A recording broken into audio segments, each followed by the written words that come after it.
Hello students, आज हम 10th class की फिजिक्स पढ़ रहे हैं और टॉपिक है हमारा प्रकाश। और प्रकाश के बारे में पहले मैं आपको थोड़ा सा ज्ञान दे देता हूँ। उसकी डेफिनेशन क्या है कि प्रकाश एक प्रकार की ऊर्जा है, एनर्जी है ये, जो मनुष्य की आँख को दृष्टि संवेदना उत्पन्न करती है। दृष्टि संवेदना अर्थात ये मनुष्य की आँख को जो है वस्तुओं को देखने में सहायता प्रदान करता है या मनुष्य की आँख को देखने के लायक वो बनाती है। कोई वस्तु हमें तब दिखाई देती है या तो वह स्वयं प्रकाशित हो। स्वयं प्रकाशित का तात्पर्य है जैसे कि सूर्य, मोमबत्ती की जलती हुई मोमबत्ती की लो, बल्ब हो गया हमारा, CFL हो गई, LED हो गई, ये सब क्या है हमारे स्वयं प्रकाशित स्रोत है। या वस्तु पर पड़ने वाला प्रकाश, जैसे कि ये कॉपी है, ये हमें क्यों दिखाई दे रही है कि इस पर लाइट इंसिडेंट हुई, लाइट गिरी और इससे क्या हुआ, इसका परावर्तन होकर ये हमारी आंख पर पहुंच रही है, तब ये हमें दिखाई देती है। तो वस्तु दो प्रकार की हुई, एक दीप्त, एक हुई अदीप्त। अदीप्त में कौन कौन आ गए हमारे, सूर्य, बल्ब, CFL, LED आदि। इसमें क्या आ गए, हमारी मेज आ गई, बुक आ गई, हमारी किताब आ गई। ये सब हमारी क्या है, अदीप्त है, जो प्रकाशित नहीं है, लेकिन ये परावर्तन के पश्चात कैसी दिखाई दे रही है, प्रकाशित दिखाई दे रही है। प्रकाश के गुण, प्रॉपर्टीज है इसकी, प्रकाश के गुण। तो पहला गुण है कि प्रकाश जो है सीधी रेखा में चलता है। प्रकाश सीधी रेखा में गति करता है, गमन करता है, सीधी रेखा में गमन करता है।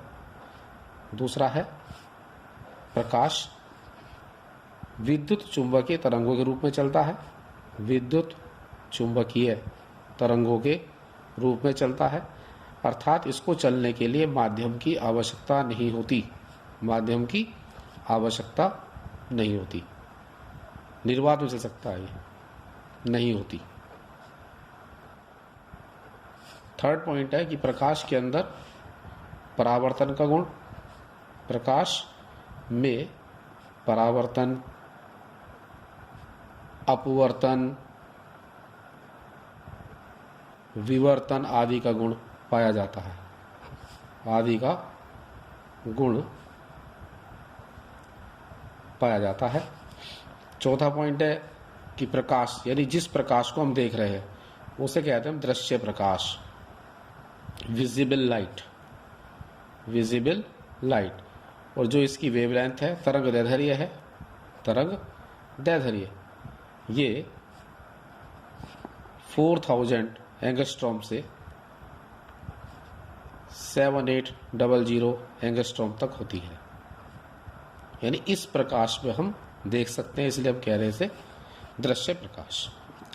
नेक्स्ट अब हम पढ़ने जा रहे हैं प्रकाश का परावर्तन। प्रकाश का परावर्तन, रिफ्लेक्शन ऑफ लाइट।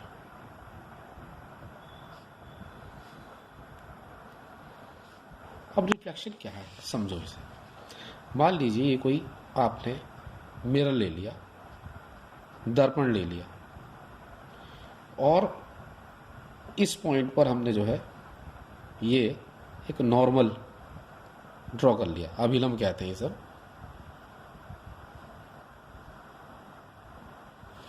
इस पर कोई प्रकाश की किरण इंसिडेंट हुई, आपतित हुई, और यहाँ से इसका क्या हो गया, अब ये उसी माध्यम में वापस लौट गई। तो ये वाली किरण जो है आपतित किरण, आपतित किरण, incident ray, incident ray.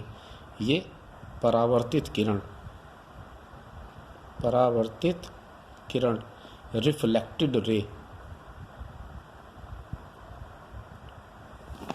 Incident point, this one is incident point, Hindi में कहते हैं आपतन बिंदु। ये अभिलंब को कहते हैं नॉर्मल।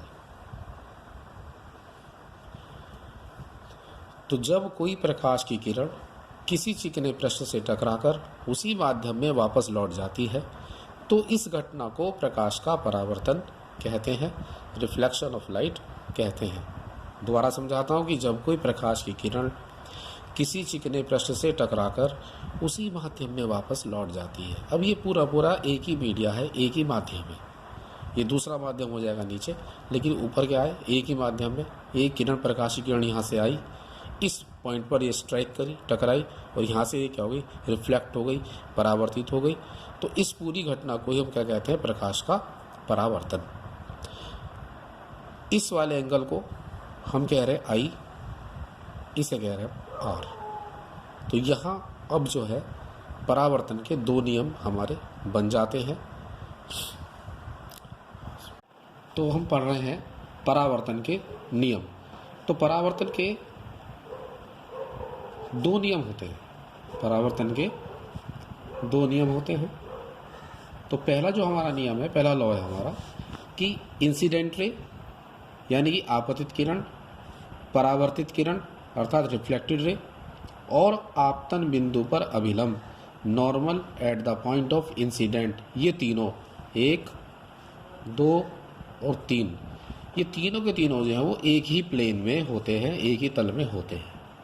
एक ही तल में होने का मीनिंग है कि यदि आप अपना वर्क, अपना कार्य कॉपी पे कर रहे हैं, जैसे मैं कर रहा हूँ स्टेप, तो ये तीनों के तीनों जो हैं इस पेपर के प्लेन पर हैं, पेपर के तल पे है। अगर हम बोर्ड पे काम करेंगे अपना, तो तल किसका होगा, हमारा बोर्ड का तल होगा। एक ही तल में स्थित होने का तात्पर्य ये है। तो पहला नियम क्या है कि आपतित किरण, परावर्तित किरण तथा आपतन बिंदु पर अभिलंब तीनों एक ही तल में स्थित होते हैं। Incident ray, reflected ray and normal at the point of incident lies at the same plane. दूसरा जो लॉ है वो है लॉ हमारा आई, यानी एंगल आई। ये एंगल आई हमारा जो है एंगल ऑफ इंसिडेंट कहलाता है। एंगल ऑफ इंसिडेंट यानी कि आपतन कोण, आपतन कोण।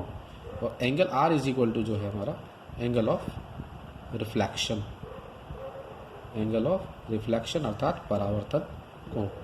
और ये दोनों जो है हमेशा सदैव आपस में बराबर होते हैं, यानी कोण आई इज इक्वल टू कोण आर, यानी आपतन कोण सदैव परावर्तन कोण के बराबर होता है। Angle of incident always equal to angle of reflection, ये परावर्तन का दूसरा नियम है।